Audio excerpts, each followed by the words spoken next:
Bedtime Story Collection presents The Legend of the Golden Snail by Graham Base. The legend of the Golden Snail was Wilbur's favourite story. He imagined the Golden Snail sailing through the magical realm to its home in the Spiral Isles, and he listened with wide eyes to the part where the Grand Enchanter banished it to the ends of the earth. There it was doomed to remain, so the legend went, until a new master came to claim it. Wilbur always made his mother read that part twice. Wilbur decided to find the Golden Snail. He collected all the equipment he would need for the voyage. "Behold the Grand Enchanter!" he cried. "I'm off to roam the oceans. Back in 100 years. "I made you a captain's hat," said his mother. And so Wilbur set sail for the ends of the earth. As he turned his little boat into the breeze, he recited the magic spell from the legend. "Snailing ship, rise and shine. Hoist your sails and trim them fine. Taste once more the salty brine, for with this spell I make you mine." "Be sure to wear your hat," called his mother.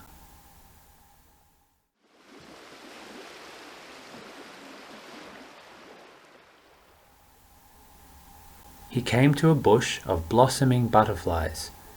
They were wilting in the sun. "I don't have time to stop," said the Grand Enchanter. "I'm off to the ends of the earth to find the Golden Snail." But he looked again at the butterfly buds. They seemed so hot and thirsty. He saw a coral island and sailed into the little bay. All at once the island transformed into a monstrous sea creature. "Take that!" cried the Grand Enchanter, prodding the monster in its weak spot. But then he saw it was tangled in a net. Hardly a fair fight. "Hold still," he commanded.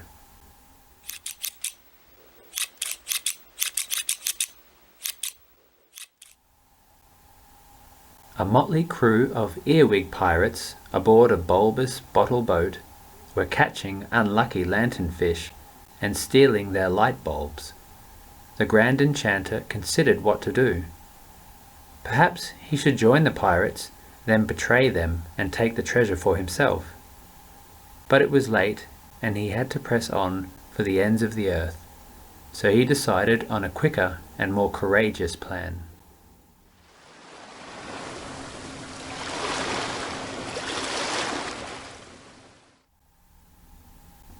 Wilbur sailed on, a little downhearted. He suspected he hadn't made a very convincing Grand Enchanter so far. He decided he would have to do better. But that afternoon his little boat drifted into the dreadful doldrums. Some newly blossomed butterflies brought the wind back. He became ensnared in the slithering sea.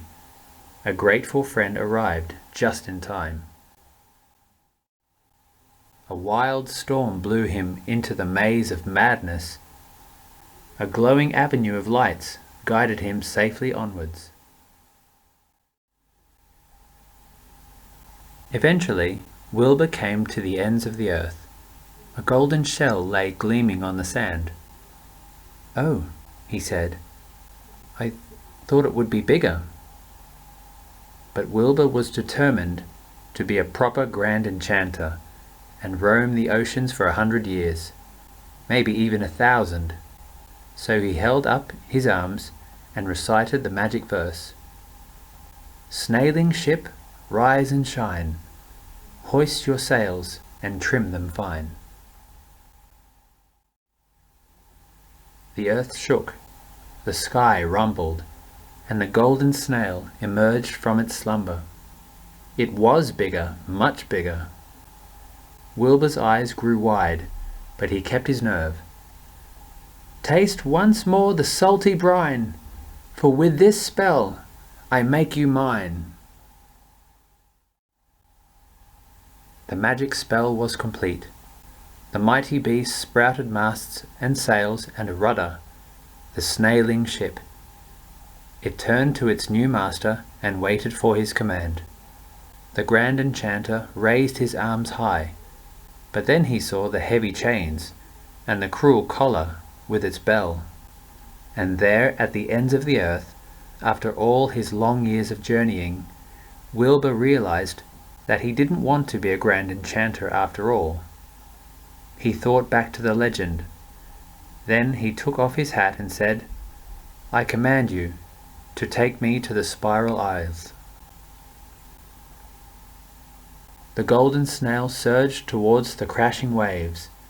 Wilbur tied his little boat to the snail's stern and leapt aboard.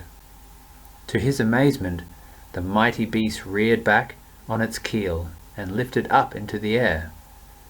They soared up, up, up, through the clouds, and emerged into a stunning new world, an ocean in the sky.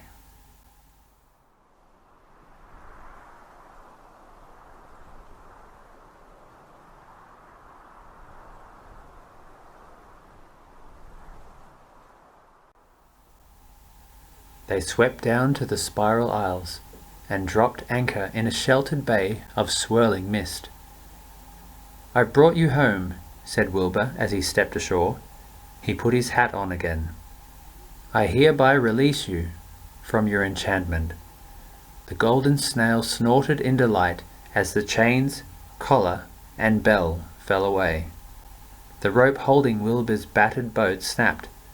There was a flash of light, and with a triumphant trumpeting, the Golden Snail was gone. Wilbur was alone on a cloud, with no way to get home. But something was happening to his boat. The golden bell had hooked itself over the bowsprit. A parting gift. As he watched, the little boat began to glow. It had turned to solid gold, and it had wings. As he headed homeward, Wilbur thought about his adventures and smiled. He knew he hadn't been a very good Grand Enchanter, but he was probably the best Gallant Captain there ever was, and the captain's cat purred in agreement. The end.